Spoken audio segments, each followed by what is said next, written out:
नाही सीमावाहिनी, कळून चुकलंय मला. चूक कोणाचीच नाहीये, ना तुझी, ना माझी, ना राधाची. परिस्थिती नाचवते आपल्याला. पण एक मात्र खरं, आपल्या घरावर कुठलंही संकट आलं ना की आपण सगळे एकत्र होतो आणि एकमेकाला धीर देतो. तू आत्ता मला बरं वाटावं म्हणून धीर देतोयस तसा नाही ग, अगदी खरं बोलतोय मी. बर बाबा, तसं तर तसं. पण तू आता काळजी करू नकोस.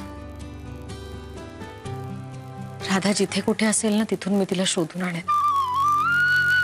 मी बोलते ना त्या विक्रमशी, ते नक्की मदत करतील बघ आपल्याला. चल झोप तू आता शांतपणे. कालपासून खूप दगदग झाली तुझी. जास्त विचार नको करूस. झोप शांतपणे. कसा शांत झोपू मी? राधा कुठे असेल, कशा अवस्थेत असेल हे कळेपर्यंत मला कशी झोप लागेल? नाही, जोपर्यंत तिचा गैरसमज दूर होत नाही ना तोपर्यंत शांतपणे झोप लागणार नाही मला. माझ्या मनात फक्त तू आहेस राधा. मी दुसऱ्या कोणाचाही विचारही नाही करू शकत. विचार ना तुझ्या मनाला. खरंच माझ्या मनात फक्त तू आहेस. मी नाही फसवलंय तुला. I love you Radha. I love you. Gargi, अगं अशी रडत काय बसलीस भरल्या घरात? भरलं घर असेल तुमच्यासाठी, पण आमच्यासाठी ही शिक्षाच आहे. शिक्षा? कसली शिक्षा? मला काहीच कळत नाहीये. गारुअण्णा, मला जेवण बनवता येत नाही माहितीये ना तुम्हाला. अगं मग शिकायला हवं तो. पण शिकण्यासारखी परिस्थिती आहे का इकडे? शांत सुरळीत सुखाचं आयुष्य नाहीच आहे या घरात. सीमा वहिनींचा रोज नवीन अवतार असतो आणि यांचंही वागणं काही वेगळं नाही. आता सीमा वहिनी आणि यांचं भांडण झालं आणि तसंही आता प्रश्नच येत नाही. म्हणजे आता काय झालं? सीमा वहिनीने आम्हाला याच घरात वेगळं राहायला सांगितलंय. काय? सगळ्यांचं झालं की फक्त 2 तास तुला किचन मिळेल असंही सांगितलंय. सीमानं असं सांगितलंय का? का ते नाही माहिती गारुअण्णा मला. म्हणजे मी जेव्हा घरी परत आले ना तेव्हा त्यांची माफी मागितली, त्यांच्या पाया पडल्या आणि सांगितलं सुद्धा की मी आता यापुढे घर सोडून कधीच नाही जाणार. तरी पण त्यांनी हा निर्णय घेतला. मी परत आले म्हणून सीमा वहिनी आणि केदार यांच्यामध्ये वाद झाला. गारुअण्णा, मी शिकायला तयार आहे स्वयंपाक. अहो पण या अवघडलेल्या अवस्थेत मला आता जमणार आहे का? सीमाने हे काय भलतच खूळ डोक्यात घेतलंय.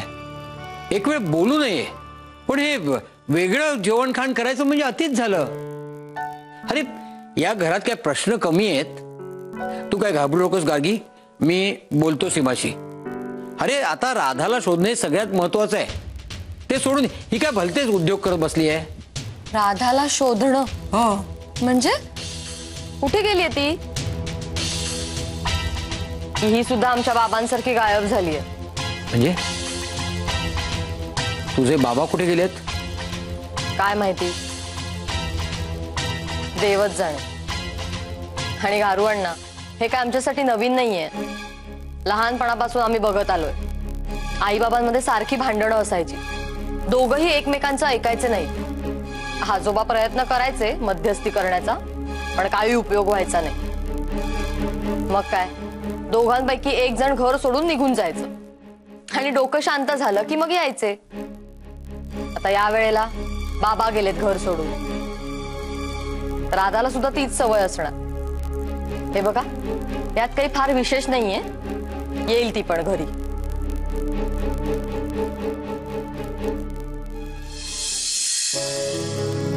तुझ्या श्वासांची सोबत नाही आता, तुझ्या श्वासांची सोबत नाही आता, रात्र ही अजून विरहिणीच आहे, तुझ्या आठवणींनी पहाट होईल आता,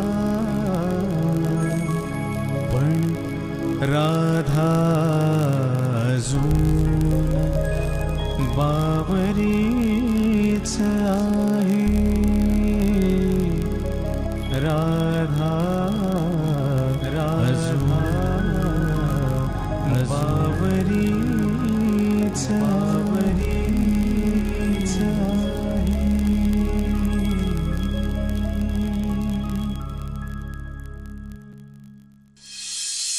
चला, डोक्यावरचं मोठं टेन्शन गेलं नाही. हा, पण वीकनेस आला असेल ना. नाही नाही, हे बघ, पूर्ण रिकवर झाल्याशिवाय त्याला ऑफिसला जाऊ देऊ नकोस. हा, हो हो, सांगते मी त्यांना सांगते. हा, आणि डिस्चार्ज मिळाल्यानंतर मला कळव. ओके, चल बाय. कोण ग? पंचमी? हो, सुहासची तब्येत सुधारते, 2 दिवसात डिस्चार्ज मिळेल म्हणाली. तुम्हाला सांगायला सांगितलं. छान, खरंच फार चांगली बातमी दिलीस. बरं, तिची स्वतःची तब्येत कशी आहे? खूप धावपळ झाली ना तिची. बरी वाटली आता.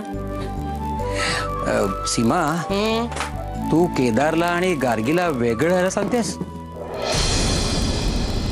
हक्क आणि अधिकाराच्या गोष्टी करत होते ना, म्हटलं वेगळं कशाला राहायचंय, राह आज घरात, करा स्वतःच स्वतः मॅनेज. अगं पण माज उतरलेला दिसतो त्यांचा इतक्यात. तसंच समज. खरं म्हणजे तुझा उपाय आणि हेतू परफेक्ट आहे. आहेच.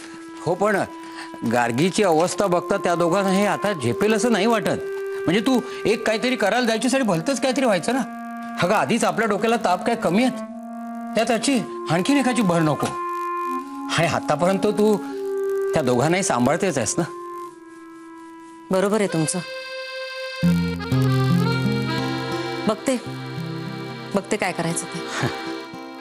बरं घारवण ना, तुम्हाला सांगायचं राहिलं, तुम्ही सजेस्ट केल्याप्रमाणे मी इन्स्पेक्टर विक्रमशी बोलले बरं का. काय म्हणाल तो? ताबडतोब हो म्हणाले. त्यांनी मला उद्या भेटायला बोलवले, म्हणाले जरा डिटेलमध्ये बोलूया. मला खात्री आहे ते आपल्या राधाला नक्की शोधून काढतील.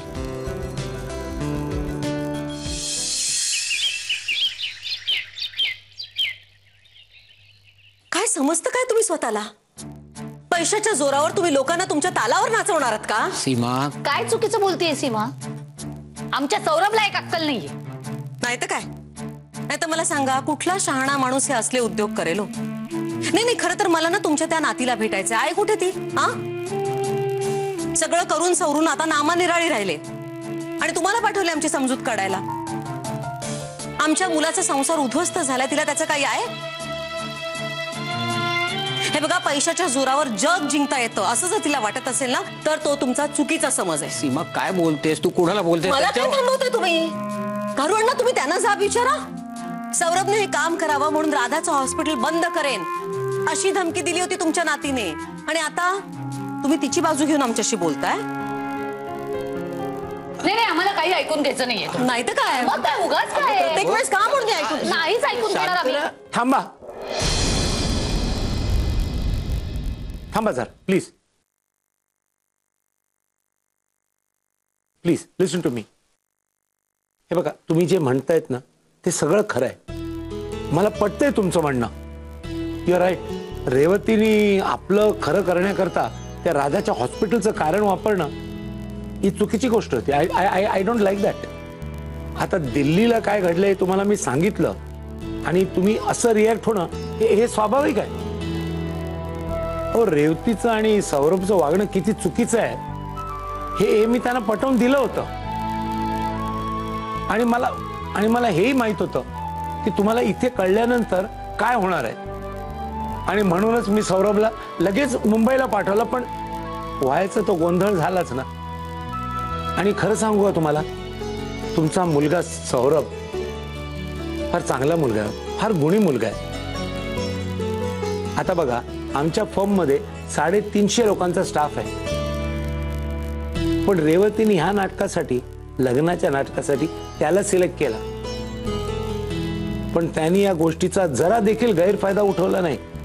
त्याच्या मनात वाईट विचार देखील आला नाही. खरंच he is a very nice person. म्हणून मला त्याला असं दुःखी बघवत नाही. अहो, पण तुमची बकुळा आवडली आपल्याला. कुठे आहे ती? बकुळा? हा, बकुळा कोण? त्या दिवशी मी आणि आजोबा घरी आलो होतो ना, तेव्हा सौरभने राधाची ओळख यांना घरची मोलकरीण बकुळा म्हणून करून दिली होती. अरे सौरभ, आणखीन काय काय करून ठेवलंयस रे बाबा तू? नाही, म्हणून त्यांनी मला फसवण्याकरता ते सांगितलं होतं, पण मी त्याचा छडा लावला होता. मला ठाऊक होतं की ती बकुळा म्हणजे राधा, तीच त्याची बायको आहे. म्हणूनच मी आयत्या वेळी जाऊन यांचा प्लॅन फेल केला. पण डोंट वरी, राधाला पुन्हा या घरात आणायची जबाबदारी माझी. सौरभची बायको या नात्याने ती माझी आता सून आहे. So don't worry, it is my duty. तिला आणायचंय हे खरंय हो, पण कुठे हे कुणालाच माहिती नाहीये. मग आणायचं कसं आणि कुठून? ठीक आहे, आता आपण सगळ्यांनी मिळून प्रयत्न करूया. मला काही कळलं तर मी तुम्हाला लगेच येऊन कळवीन. आणि तुम्हालाही जर काही कळलं तिच्याबद्दल ना, तर मला जरूर सांगा. आणि सीमा, तू मला मुलीसारखी आहेस. तुला या बापावरचा राग विसरता आला तर प्लीज प्लीज विसर. आणि तुझ्या स्वयंपाकाचं खूप ऐकलंय मी. आणि आता एकदा का राधा घरी आली की तुमच्या हातच्या भोजनाचा आनंद लुटायला मी येणार आहे. ओके? हो हो, नक्की. That's a promise. चला आता येतो. काय झालं? खूप बोललो मी. आता घरी जाऊन 4 लिटर पाणी कमीत कमी प्यावं लागेल मला. ओके नाही का? हा, तू पण पी 2 लिटर, तुला गरज आहे.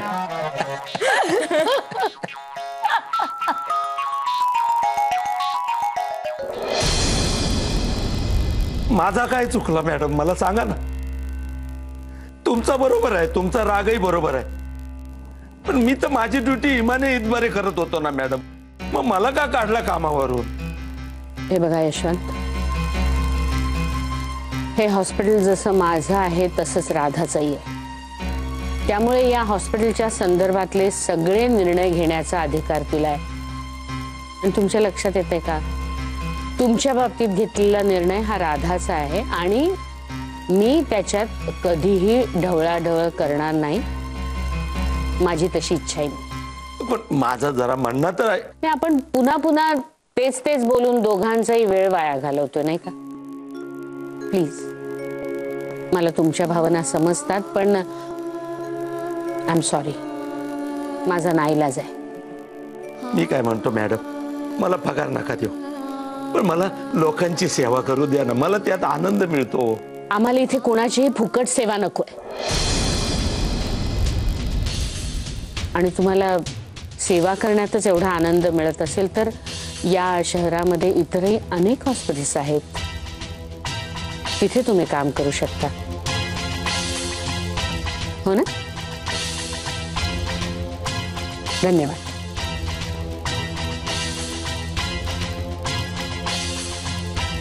अहो पण मॅडम, एकदा विचार करा.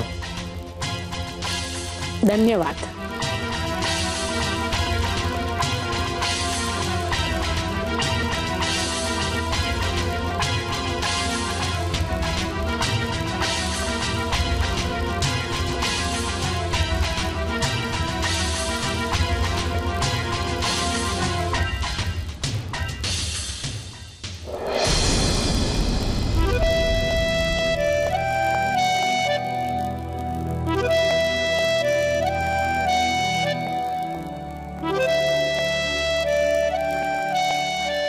हाँ रजनीश, मी बोलते डॉक्टर साई प्रधान. गार्गी, हे गार्गी, झालंय का तुझं? तुला 1 तास हवा होता तेवढा मी दिला. आता जा बाई तुझ्या खोलीत रवाना हो, मला इथे पुष्कळ काम आहेत. अहो रंजूताई, यांना ना मसाला दूध हवं होतं. अगं मग केलंयस ना ते, त्याची वर्णनं मला ऐकण्यात काडीचा इंटरेस्ट नाहीये, कळलं ऐका ना माझं. हा. मसाला घातल्यावर ते दूध फाटलं. दूध फाटलं? असं कसं फाटेल? कुठला मसाला घातलास तू? हा काय? अहो आपल्या मिसळणीतल्या डब्यातला. काय झालं? कार्की, अगं मठ्ठेस का तू? हा मसाला घालतात का? भाज्या आमट्यांना घालतात तो. कठीण आहे बाई तुझं. एवढं हसायला काय झालं तुम्हाला? मठ्ठेस अगदी मठ्ठ. रंजूताई, किती बोलताय तुम्ही मला? अहो आपण दुधात हळद घालतो की नाही, म्हणून मला वाटलं मसाला म्हणजे हाच घालायचा. आणि तसंही या घरात ना काहीही चाललेलं असतं, म्हणजे लहरीपणाला काही सीमाच नसते, म्हणून मला वाटलं हाच मसाला घालायचा दुधात. अरे वा, म्हणजे शेवटी खापर आमच्याच माथी फोडणार का तू? हे रंजे, अगं केवढ्या मोठ्याने बोलतेस, बाहेरपर्यंत ऐकायला आलंय. काय झाला? काय झालं? हसते काय? अरे या मठ्ठ मुलीने मसाला दुधात आमटीचा मसाला टाकला. काय? मठ्ठ आहे बाबा, मठ्ठ. अरे वा, मस्त. केदारला दिलास का नाही? केदार पण हाच मसाला घालतो दुधामध्ये. तू पण ना, कशाला बोलतेस तिला? तिने बरोबर केला. यश, अरे काय बिचारीला छळतोयस? रंजू, दे तिला मसाला दूध करून दे. मी नाही बाई, सीमाला कळलं ना तर माझी धडगत नाही. अगं कोण सांगणार आहे सीमाला? तू सांगू नकोस, गार्गी तूही सांगू नकोस, आणि आम्ही कोणी सांगणार नाही, म्हणजे प्रश्नच मिटला. बर बाई, देते करून. अरे एकदाची कटकट जाईल माझ्या डोक्याची. असं काय करते? दे ना करून. अरे देते ना आता, असं काय रे?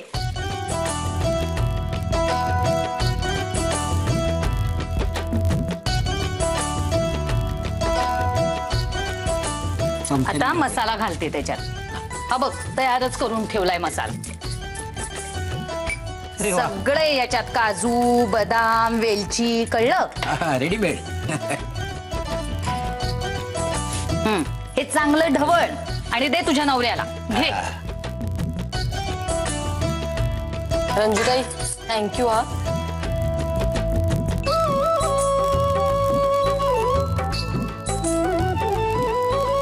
आता काय राहिलं बाई, जा ना आता. ते भांड घासायचं मी राहिलं. आहे ना इथे, मी घासीन. तू निघ बाई आता. रंजूताई, सॉरी, माझ्यामुळे तुम्हाला खूप त्रास होतोय ना.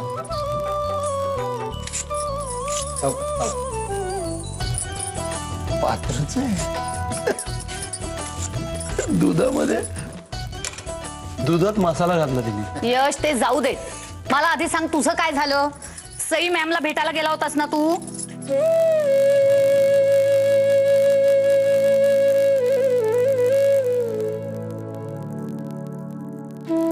यश, काय विचारते मी तुला? सई मॅम कडे काय झालं? गेलो होतो, हा, पण त्यांनी नाही घेतला कामावर. नाही म्हणजे नाहीच म्हणाले.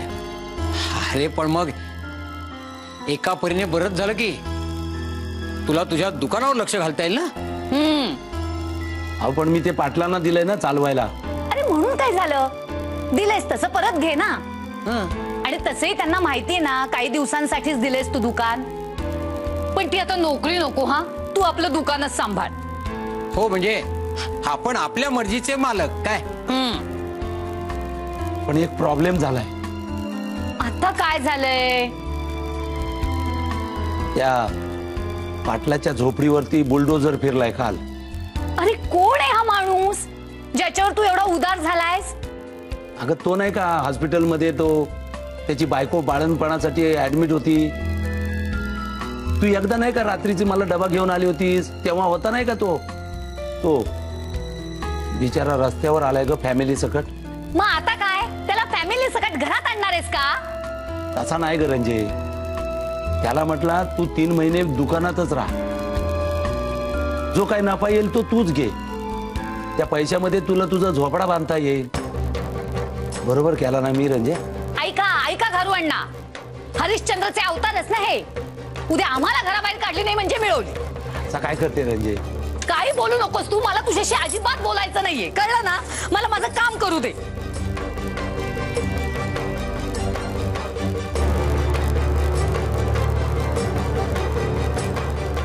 कसं उल्लू बनवलं मी सगळ्यांना. रंजूताई, मसाला दूध बनवता येतं मला. अहो पण सगळी कामं मीच केली तर तुम्हाला कशाला ठेवलंय या घरात? मी मूर्ख, मी ढक आहे. आता तुम्ही बघालच कोण मूर्ख आहे आणि कोण स्मार्ट आहे.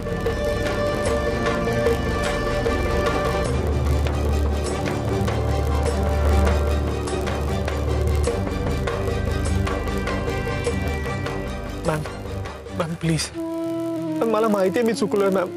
मला फक्त एकदा राधाला भेटायचं मॅम. प्लीज मॅम, फक्त एकदा भेटायचंय मॅम. ऐका ना मॅम प्लीज मॅम, मी पाया पडतो तुमच्या. मला फक्त एकदा राधाला भेटायचं मॅम. मला माहिती आहे मी चुकलोय मॅम. प्लीज मॅम ऐका ना मॅम. प्लीज मॅम फक्त मला एकदा तिच्याशी बोलायचंय मॅम. प्लीज एकदा तिला भेटायचंय मॅम. फक्त मॅम प्लीज ऐका ना मॅम. Please ma'am.